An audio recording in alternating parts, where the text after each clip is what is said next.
Grabe ang trabaho nitong TMX na to. Araw-araw na panghatid sundo, pangkarga, pangkabuhayan at pampamilya. Paahon, patag o palusong, hindi talaga sumusuko. Pero syempre, sa tagal ng serbisyo at bigat ng karga, natural lang na dumating sa punto na kailangan na rin itong alagaan. Isa sa mga unang sumusuko dito, ang clutch lining. Kapag pudpud o sunog na, ramdam mo agad yung hina ng kapit at hirap sa arangkada. Dagdag pa dyan, ang sirang clutch damper na kadalasan may kasamang kakaibang tunog sa right crankcase.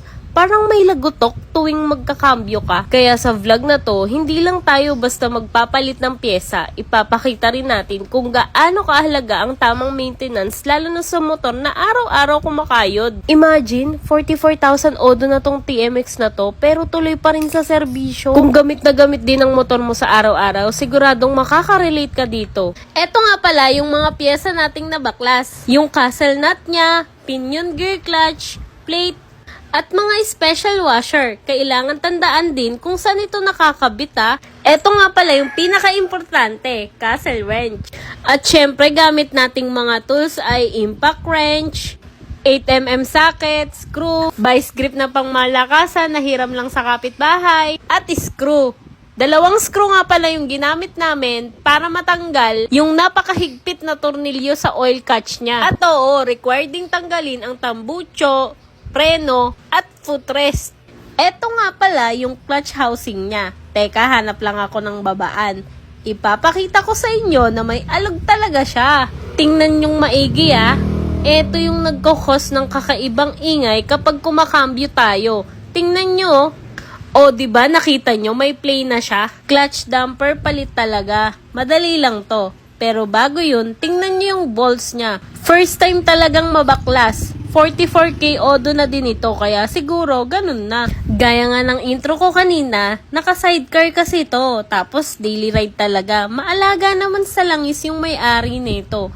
Talagang bumibigay lang kalaunan yung pesa. Ayan nga pala yung pwesto namin dito. Yung wave namin, no? Balik tayo dito sa tip natin para matanggal yung nakakabit dito. Katabi ng clutch housing niya, vice grip at screw lang. Yun yung technique natin dito. Makikita nyong alaga talaga sa langis yung may-ari. Hindi gaano madumi yung loob ng makina niya. Yun nga lang, etong dowel dito, kinalawang kaya medyo nahirapan tayong baklasin yung crankcase. Dumikit kasi eh. Stock pa din carb neto. Yung original oh. Pati spark plug, yung genuine pa din. Tapos eto na yung nakalas natin. Yung clutch housing niya, ganito lang yung itsura niya. Binarena lang natin to ha. Para matanggal yung rivet niya. Ito yung barena oh. Tapos, ito yung ipapalit natin sa kanyang clutch damper. May rivet na ito. Kapag binili to, mura lang naman. Halos sa lahat ng shop, meron nito. Mas okay kung original yung bibilin nyo. Pero, ito kasing sa amin, replacement lang. Dahil, ayun lang yung available dito na malapit sa amin. Biglaan kasi ang pagpapalit namin neto. Akala namin lining lang ang palitin. Medyo hindi pa kasi kalakasan ng tunog nito. Pero may konti ng ingay. Eto na siya kapag naikabit. Test fit muna natin. Mukhang okay naman ito. Ang pinoproblema lang namin ay paano ito maibabalanse ng pagpukpok. Baka kasi mabengkong eh. Lalo na't wala naman kaming proper tools dito, pangkalang ng bakal at martilyo lang yung ginamit namin dito. Sana ay hindi bengkong. Ganyan lang siya kapag kinabit, kaso hindi naman nadali eh. Pinamachine shop namin, dagdag 200 pesos tuloy. Syempre naisalpak na natin, bago na din ang lining. Bago lining, bago gasket at yung dowel na may kalawang, nilagyan na din ng grasa. Inaayos lang namin yung pagkasmooth ng clutch cable niya. Tensiometer lang yung pinaka-smooth na bitaw. Pagkatapos ng matagal na pigaan at adjust, ayun na, dali na din namin.